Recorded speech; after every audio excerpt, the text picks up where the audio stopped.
Hello everyone, Stephen Barber here, Freedom Lifestyle Guide and Vlogger. I just want to move this over a little slight bit because that's pretty bright right there. Sorry about that, thank you.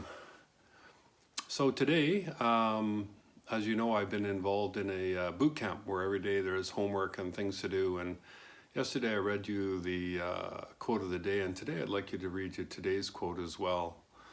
You are unique to all the world, and so is everyone else. You have a unique vibration which is continually evolving and expanding, and so does everyone else.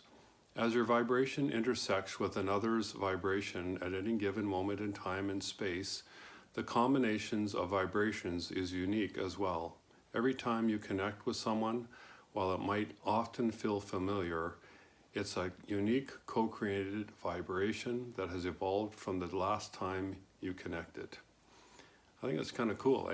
This speaks to everything being new in every day, even though it may feel that it's the same old. It's not. It's same old. And today on that point, just quickly, today's meditation was on health and how our bodies are made out of trillions of individual and unique cells, and how those cells are always regenerating, and so an actual fact, over a period of time, our body actually is reproducing itself. And although we may look in the mirror and see no change, there's actually a lot of change going on, and that's so true in all the things that we experience in our life.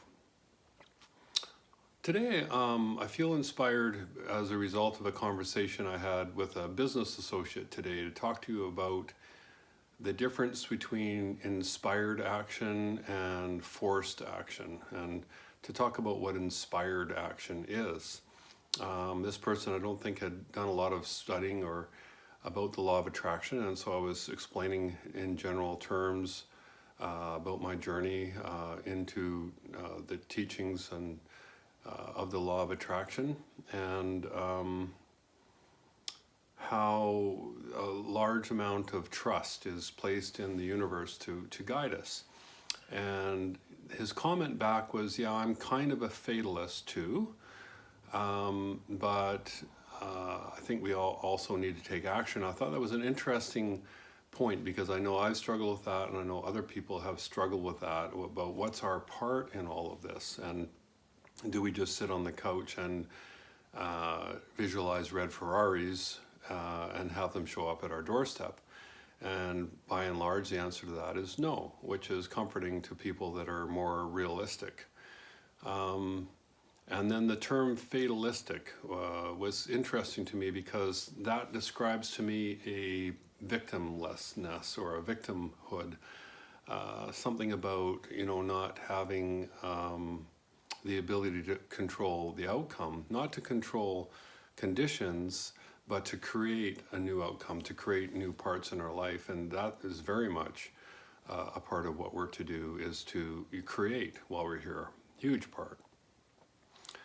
So how do we know when to act and when not to act? And so that gets into the conversation of inspired action. And I think for me, the way I would describe it is when I am in alignment with my higher self, I'm in a higher feeling and a higher vibrational place. And then when thoughts come to me from that place, usually they're inspired.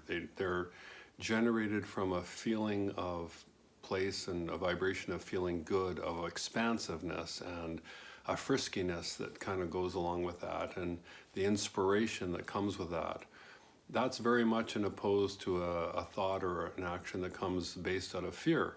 Something that is, oh, I better do that because if I don't, this bad will happen, and sort of reactive, fearful, low vibration, the decisions you're making in a lower vibrational time in your life.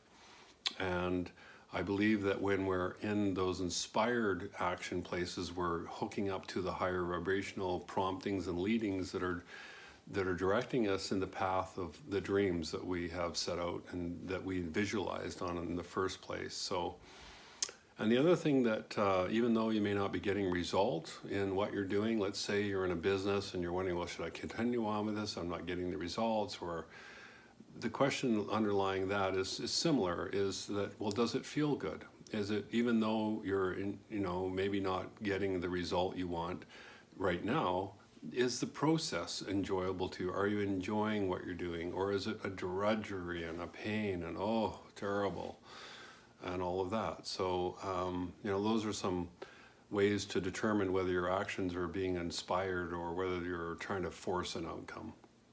So, yeah, that's what I had for you today. A few extra points in there along the way too. I hope you enjoyed that, found that helpful. And I'm signing off for tonight. Good night.